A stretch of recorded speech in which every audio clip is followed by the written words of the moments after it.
It's not the actually question, but sort of question.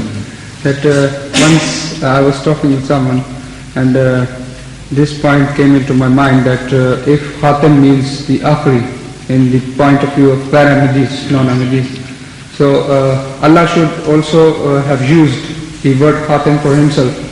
For himself?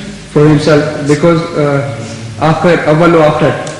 So that I point, at that time I... No, was Khatam, it correct? Khatam is only applicable in conjunction with others. When Khatam means, whatever it means, something which is used as a possessive to others. Then according to some ulama, the meaning is the last. Khatamul Nabiyyin, Khatamul Khulafa, Khatamul Ulama, Khatamul Shuara, Khatamul Atibba, Khatamul Hukama, all these make it a compound word.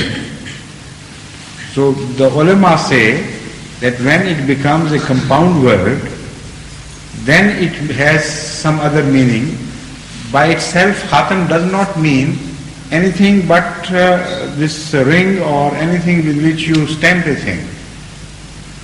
So they are not debatable issues at all. Khatam by itself is not debatable. When it becomes possessive to some other plurals, then the debate begins.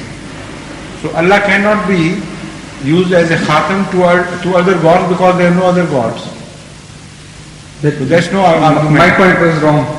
My yes, argument obviously. was wrong. That I wanted to say. Thank you.